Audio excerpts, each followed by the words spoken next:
respond to. Dear President Phyllis Wise, we are engaged in a peaceful protest inside the office of Interim President Phyllis Wise to express our severe disappointment in her failure to cut the $3.4 million concession contract with known human rights abuser Sodexo by the Coalition's May 10th deadline. Students have been voicing their concerns over the UW's relationship with Sodexo for 7 months now, only to be met with acts of bad faith and misdirection on the part of President Wise. As such, we are prepared to stay in the President's office until Wise has agreed to terminate Sodexo's contract with the UW. This sit-in is about changing the business practices of the 21st largest employer in the world and the largest collegiate food services provider in the United States. At the beginning of the school year, students presented Wise with documentation from independent watchdog organizations such as Human Rights Watch and Trans-Africa Forum, revealing Sodexo's consistent lack of respect for basic human rights, as evidenced by payment of poverty wages, disregard for freedom of association, highly unsafe and unhealthy work environments, and other violations in countries like the US, Colombia, Guinea, Morocco, and the Dominican Republic. Since then, we have gathered a coalition of 17 student groups, an ASUW resolution calling on the UW to terminate Sodexo, a letter from faculty detailing their agreement, and the support of the broader UW community.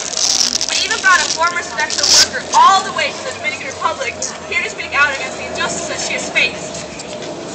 This was not an action that was chosen, but rather one that was forced upon us. But the failure of the University of Washington to live up to its commitments to human and workers' rights. 7 months after we presented our initial evidence against Sodexo, Wise's primary independent research into the issue has been a Wikipedia search. President Wise has continued to stonewall students and act in bad faith through her lack of transparency on issues regarding this contract. It was brought to our attention through a public records request that Wise intentionally misled students regarding the timeline of the request for proposals, RFP, process in an attempt to secretly hand over a new 5-year contract to Sodexo. This act represents a blatant disrespect for the voices of the UW campus community in their efforts to make the university an ethical institution. Also, despite students demanding a meeting with both Sodexo and Wise for almost a month, Wise has taken no concrete action to arrange such a meeting. The time for dialogue is over. It is now up to President Wise to do what her students, faculty, and community leaders have asked of her for over 7 months: termination of the Sodexo contract. As we have emphasized all year, contract cuts are the only proven and effective means of sending corporations a strong message that their human rights violations are not acceptable. This success is illustrated in past campaigns such as those against Nike and Russell Athletic, where a series of contract cuts led to the reopening of factories and severance pay. By refusing to do business with Sodexo, we are also sending a clear message to both Sodexo and other corporations around the world that their unjust labor practices will never go unnoticed. We are here today to both improve working conditions and to improve the university we are all proud to be a part of.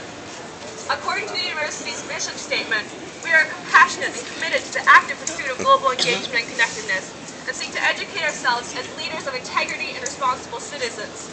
As students of the University of Washington, an institution characterized by leadership and social responsibility, we are asking that President Wise, once and for all, acknowledge that business relations with Sodexo are contrary to both the university's standards and our values.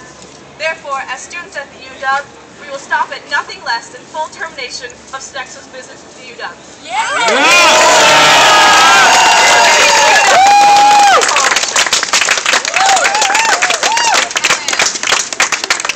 Awesome. That was our statement we read yesterday in President Wise's office. Didn't hear a single word from her about it.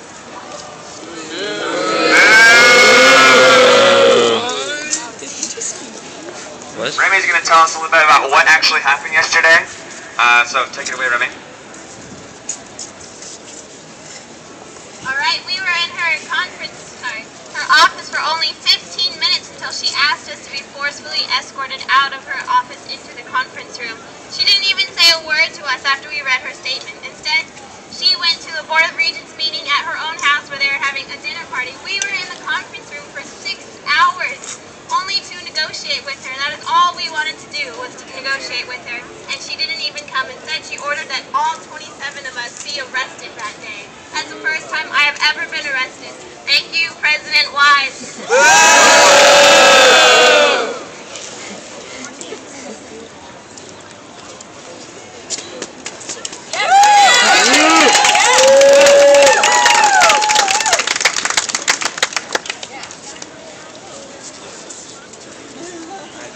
Howe from the Kick Out Sodexo Coalition. She's going to tell us a little about what it was like to be inside. Yeah, you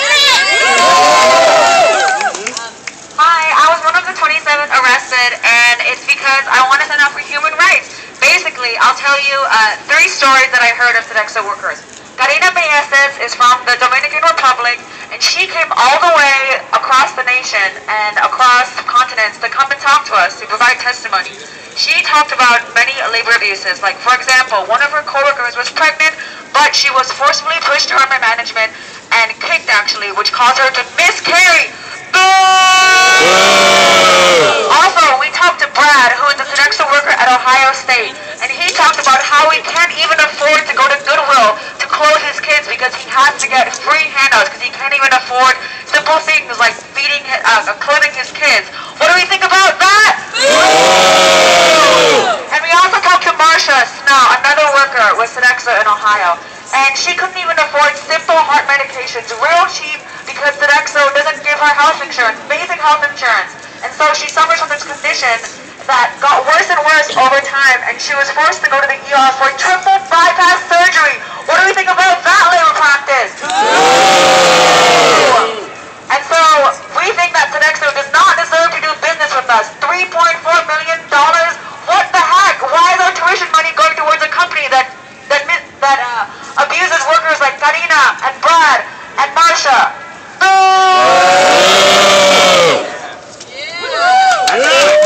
I don't know the answer to that. You know the answer, President Wise? We don't know. Why are we doing business with Sodexo?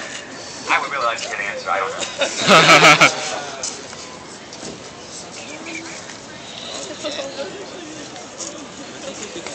Alright, so I have an update from the worker, Karina. She was interviewed by the Seattle Times yesterday. And she is so excited to hear about all of us standing in solidarity with her. Because as we speak, Sodexo is refusing to pay workers for the hours that they work. So this problem is not getting better. And it's really, really crucial that all of us continue to stand in solidarity with her and all of the Sodexo workers. So thank you so much, everybody who came out today. Thank you.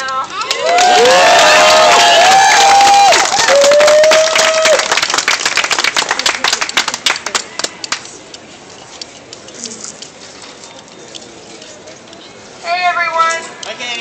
I was not on the inside yesterday.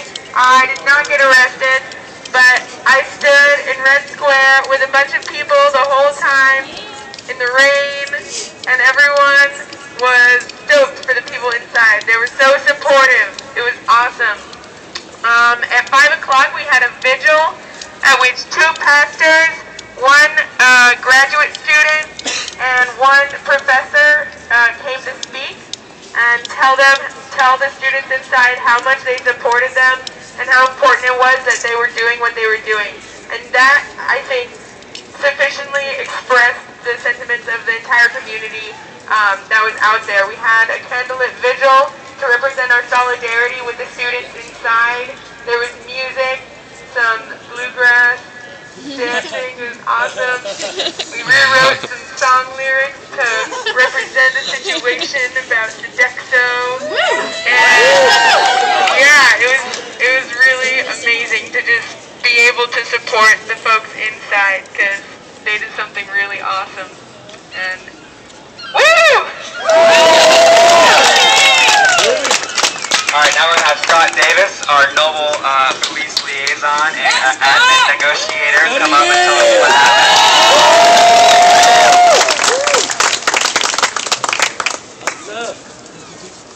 Hello everyone. Hi Scott. Hey! So I'm just going to explain a little more about how I think the interactions went yesterday, specifically in reference to the police. Louder! So as Remy told us, we were forcibly removed from the office into the conference room. That was the only scary, unnerving moment of the whole evening for me, because I saw people start getting dragged by the shoulders and things like that and removed right away from her office before she had said any words in response to us after we had declared all of our peaceful intentions for being there. So it was a little scary for me, but from that, as the police liaison, but from that moment out, the police were actually incredibly just nice and jovial with us. And then what became very apparent is that There were 15 police officers there with us all day and 0 administrators. After about 5 hours, they sent Eric Godfrey to talk to us, who had been informed of the situation for about 24 hours. I think we've been working on this campaign for 7 months now, and for them to send someone who knew about the event for 24 hours was an absolute insult. So we talked to him, and he was basically like, well, it sounds like what you guys are saying makes sense, but I have no idea about anything. And so, from that point on, we said, we're not leaving until you bring Wise here or cut the contract, at which point they just said, we're going to arrest you for being here after hours. So, our administration would rather arrest their students than come actually talk to them about these issues. That's all I gotta say. I guess one other thing I'd say, I was also with Scott negotiating, and, you know, we've been doing this for 7 months. All of y'all have been coming out for 7 months, saying that this contract is unacceptable, this company on campus is unacceptable. And after 7 months, this sit-in, the university administration wanted to make this sit-in the opportunity to begin the discussion about the facts. They've had 7 months to explore the facts. They've had 7 months to do their fact-finding mission. If they really wanted to know about Sodexo's practices, if they really were unsure about our evidence, why didn't they bring it up 7 months ago? I don't know. I don't know the answer to that question. Alright, so time for talk is over. They've had 7 months, and the time to act is now. Hey everyone, my name is Morgan. I'm part of UW-USAP, the UW Takeout Sexo Coalition. I also was arrested yesterday. We cannot believe that our president would rather arrest students who pay tuition dollars to this university rather than talk with us. This is unacceptable and it has to stop. After the passage of the local tuition setting authority bill, the university now has more authority than ever to leverage increasing tuition rates on students. And if this is how they're going to treat students who raise concerns about UW business relationships, what does this say for the future of students at the UW? Wise is a coward. Rather than speak with the students, rather than speak with us, she had the police, who were actually sympathetic with our cause, arrest us, even though she was standing right there and could have made a statement. This is ridiculous, and we're sick of the excuses, we're sick of waiting.